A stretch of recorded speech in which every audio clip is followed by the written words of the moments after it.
ang kwento ng corporate PC company at ang mga tauhan naging bahagi nito. Ang nasabing kumpanya ay galing sa Fort Pisison, Camparang, Maguindanao. Ito'y dinala sa Malangas, District 3, Zamboanga del Sur. At nailipat naman ito sa Zamboanga City through company swapping. At si Lit Major Karib Muamil ang naging huling commanding officer ng corporate PC company bago naging PNP. Nang pinag-isa ang Philippine Constabulary at Integrated National Police, ang corporate PC company ay naging First Zamboanga City Mobile Force Company. Si Captain Dibuld Sinas naman ang kauna-unahang commanding officer sa nasabing kumpanya. At ang Second Mobile Force Company located at Justice Artelin Boulevard in front to Joaquin Enriquez Sport Complex. Nang binuwag ang Second Mobile Force Company, nanatili naman ang First Zamboanga City Mobile Force Company Station at Santa Barbara, Zamboanga City. At ito'y nanatili hanggang sa kasalukuyan 2025.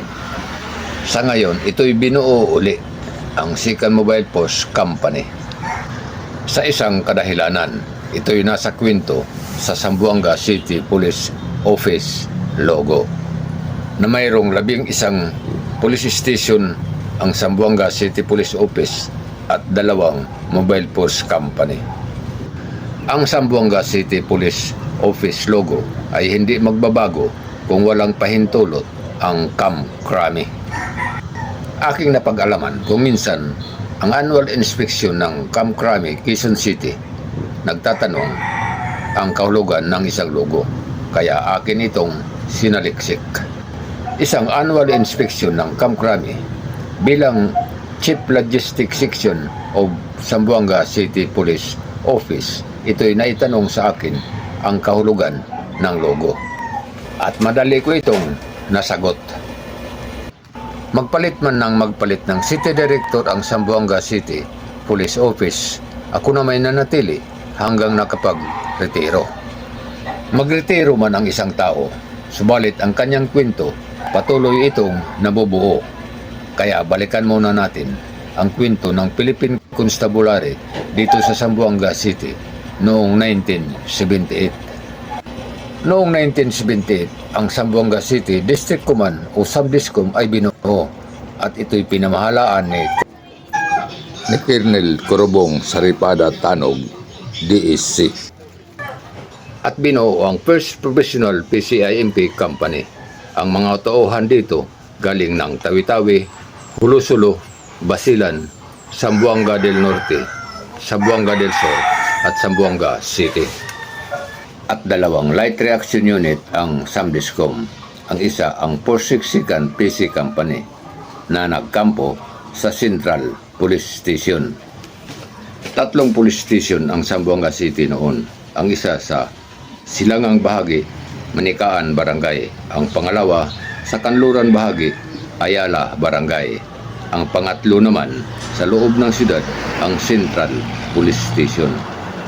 Nang inalis ang 462nd PC Company sa Zamboanga City at inilipat sa San Miguel, Zamboanga del Sur, ang 460 ay binuo at ito'y pansamantalang nagkampo sa kanang bahagi ng Pitzicula Plant, Mercedes, Zamboanga City.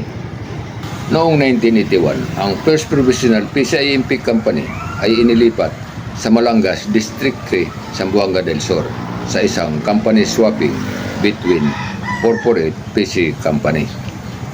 Nang inalis ang pamamahala ng Philippine Army sa National Highway, Philippine Constabulary ang ipinalit at inilipat ang headquarters ng 460 PC Company sa Kinipot, Zamboanga City.